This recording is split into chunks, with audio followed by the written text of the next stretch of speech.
covering a range of topics today, and I saw a headline yesterday, Wall Street Journal, U.S. seeks ways to halt Iran's oil sales to Venezuela. And Keith Nobles was a guy I just had to ask on about this because he's got a military intelligence background as a military intel contractor for about 15 years, including during the last decade of the Cold War. He's author of the novel Our Dogs Did Not Bark, a politically incorrect dystopian tale. And he also understands, as his t-shirt shows, that socialism sucks, and Venezuela is a prime example of it. Let's welcome Keith Nobles back to Jimmy at the Crossroads, this time on camera. Keith, my friend, welcome back. Hey, Jimmy, how are you? You know, I'm doing well. I dig the socialism sucks t-shirt. Are you sure that it sucks? It's not a good thing, because I hear it's all the rage these days. You know, if socialism doesn't suck, nothing does. I mean, true.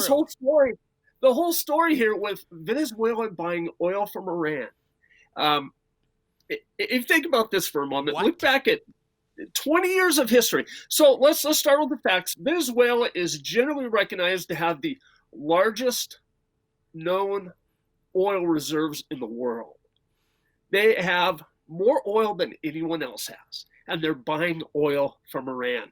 So if you look back at this over the last 20 years ago, Chavez took over in Venezuela.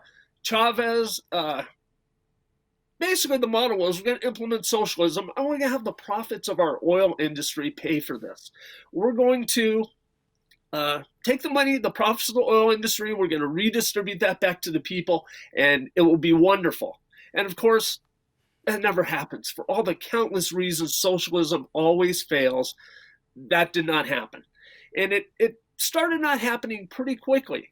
And pretty soon what you see is Chavez taking over car factories, taking over tire factories, taking over the entire economy, trying to bleed profits out of these companies to fund his social programs, and it's never, ever enough money. And of course, as the government takes over, nationalizes these factories and these industries, the profits just disappear because bureaucrats have no idea how to run a car factory or an oil refinery or any of this, and the profits just dissipate.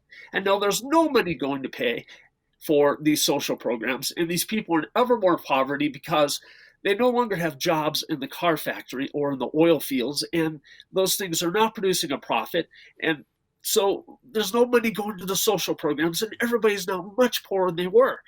But nothing probably can illustrate this as much as Venezuela, the country with the world's largest oil reserves, having to buy oil from Iran on what is essentially the black market. Yeah, it's stunning to think about that. We saw yesterday news reporting that there's a Russian oil company that's decided not to do any more business in Venezuela as it had been, which is pretty significant. They're trying to avoid U.S. sanctions. Tell us about that, because that helps to underscore that, okay, so Venezuela, because of the outright socialism that they've been moving towards over the past 2 decades and are there, that has decimated their own oil industry. Venezuela, one of the prime sources of oil for many years on the global stage, to the point where now, not only were they relying on Russia, now Russia's cut off the spigot to do business with them, but they're at that point now where they're trying to get Iran to be able to get oil into the country. Otherwise, they won't have any, perhaps. Yeah, no, exactly. Rosneft is the Russian company that bailed last week. And actually, back in March, they said they were going to quit working directly in the Venezuelan oil business. And basically what they said last week is they're just going to leave Venezuela entirely. But yes, it's to escape sanctions. It's interesting because ostensibly one of Trump's more successful foreign policy endeavors here has been getting Russia out of Venezuela. So if you recall last year, Russia had announced they were going to build a military base in Venezuela. That did not go over well in D.C. with the Pentagon, with the State Department, with the CIA, et or cetera. with James Monroe, may he rest in peace. Exactly. The Monroe Doctrine, Exactly. Yes. Exactly. And Russia at one point flew several of their bombers to Venezuela and landed them in a Venezuelan airport, made a big show out of that they were going to have a military presence. And now not only does Russia, they did not build that military base, uh, but yeah, it appears Russia's just pulling out of Venezuela entirely in order to escape the sanctions. These companies don't want American sanctions against them that uh, damage their ability to make a profit, Sure. damage their Well, ability to do business elsewhere. and so, Keith Nobles, obviously, this is catching U.S. interest of Iran selling oil to Venezuela and trying to get it transported there, particularly Sure. because of all the sanctions and embargoes on Iran and the decree you should not buy Iranian oil and so forth. What are the tools at the American government's disposal to stop, or at least attempt to stop, the flow of oil from Iran to Venezuela? Because clearly, for example, it would need to cross the ocean. Yeah, well, theoretically, at least, we could seize those ships. Now, that's probably unlikely to happen, but that's at least a possibility to have happen. I don't think we want to go to the point where we effectively are blockading Venezuela because that's probably a step too far. Why? But because it's really an act of war, and we don't want to be at war with Venezuela. What we want is Venezuela to change their government. We want Venezuela to return to a government that is market focused, that has some semblance of democracy and consent of the governed. And we want Venezuela to have friendly relations with their neighbors in the United States. That's really what the United States wants. And none of those things currently exist in Venezuela, not to mention there are people eating out of garbage trucks because of the catastrophic economic conditions due to socialism. So, But that's really what it wants. But can the United States do something here? Potentially we could. what Would could we we do do? something? Probably not. But what could be done, because they're looking at new sanctions, other sorts of legal steps without getting to a blockade or some sort of incursion Right. on the open seas. Sure. They can put more sanctions on Venezuela. At this point, you have to wonder, well, how much more damage can it do? Because they're buying oil from Iran. Yeah, and of course, dealing with Iran is a whole other issue.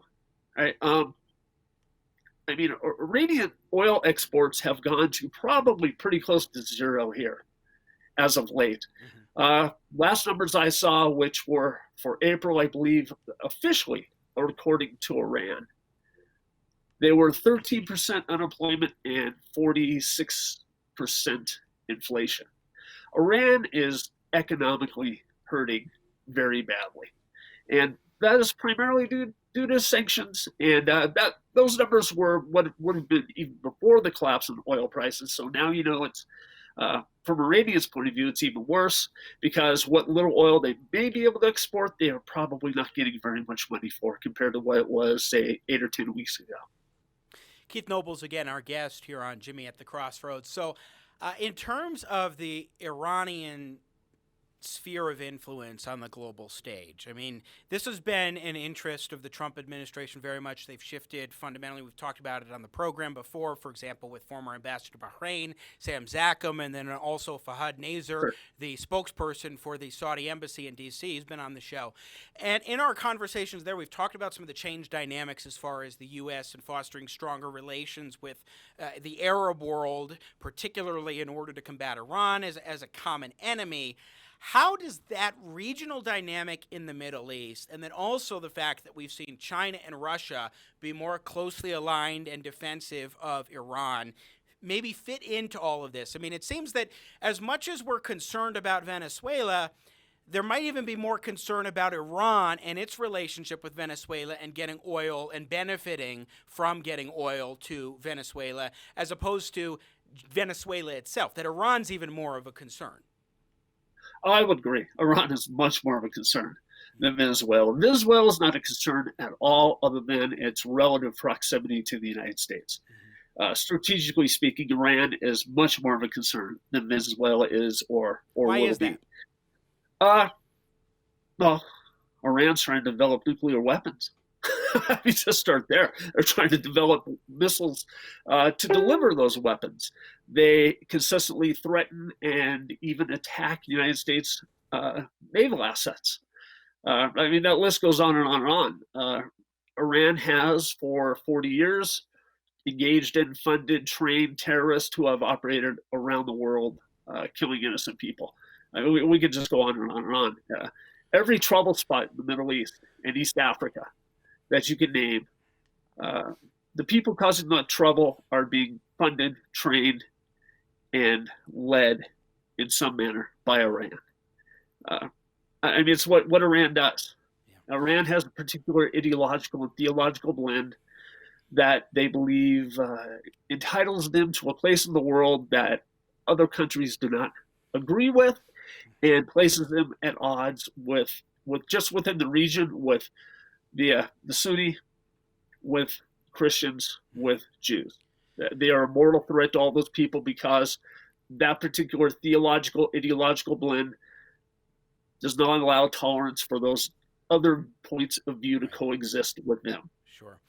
Again, Keith Nobles is a former intelligence contractor, the military intel community, for about 15 years, including during the last decade of the Cold War. And I appreciate your insights on that. I do want to ask you about the World Health Organization in China. There's a back and forth, it seems, in the decision-making process of the Trump administration on how exactly they're going to handle this. It appears that the WHO may get basically 10% in money funding from the United States of what they've been getting, because that's about what equal to what they were getting from China. And the idea is that China had too much influence on the WHO, leading, for example, to them, the WHO carrying China's water in January and spreading misinformation about the coronavirus and its potential impact. So the question is, how do you see that issue of the WHO panning out? And particularly from your perspective as a military intel guy, on the national security implications for America of this decision? Well, that's a really good question. So I think the Trump policy right now is kind of incoherent.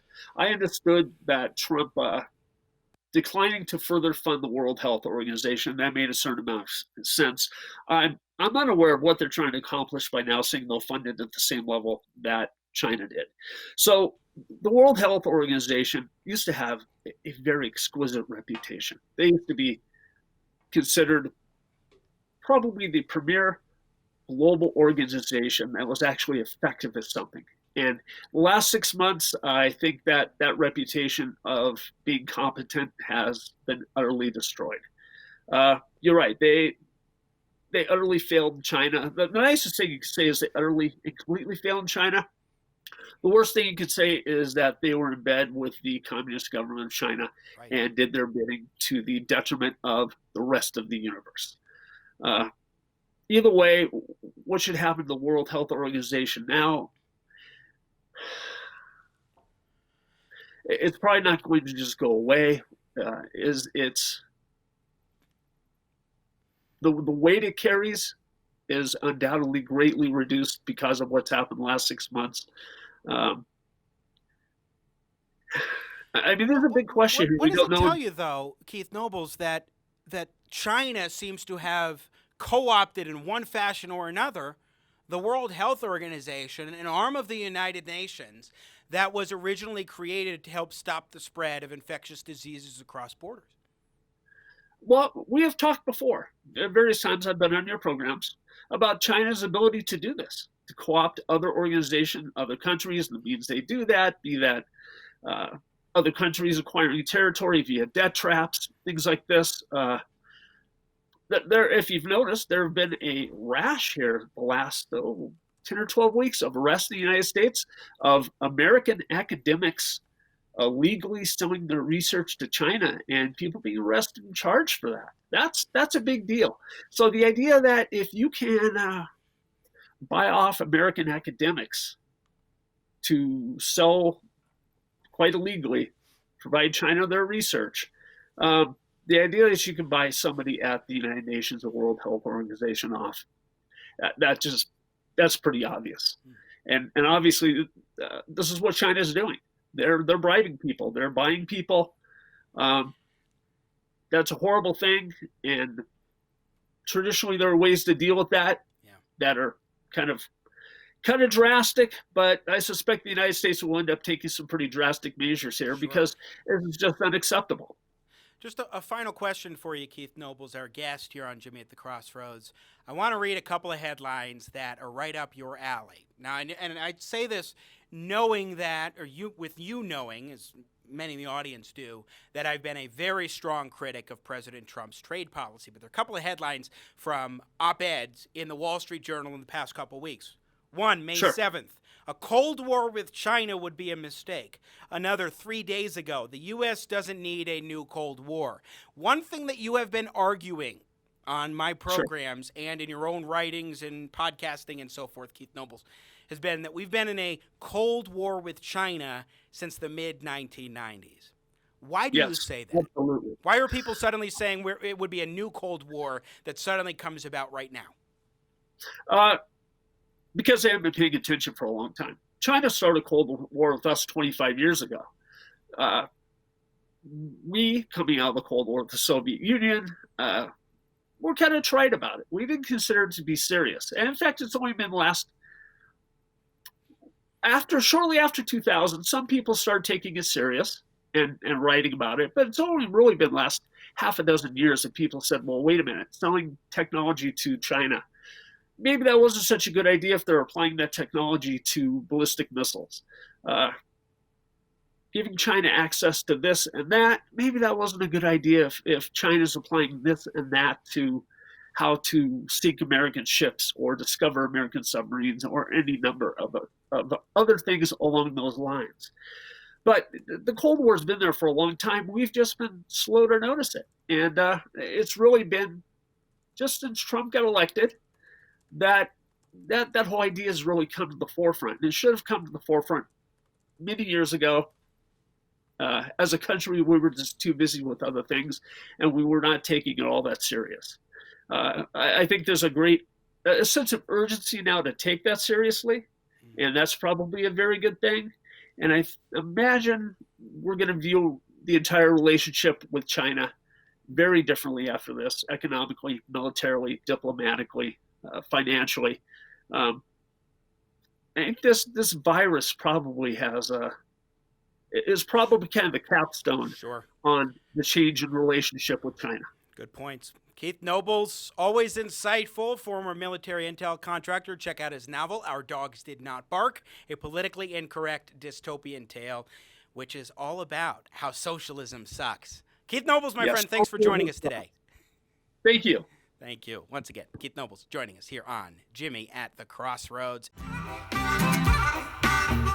Thanks for watching this clip from Jimmy at the Crossroads. You do not want to miss a minute of engaging, intelligent talk. Subscribe today to the Jimmy at the Crossroads YouTube channel, and you'll be sure to catch our live broadcast. I appreciate your support.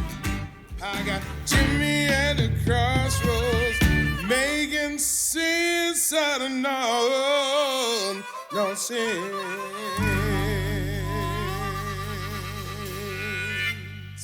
Yeah.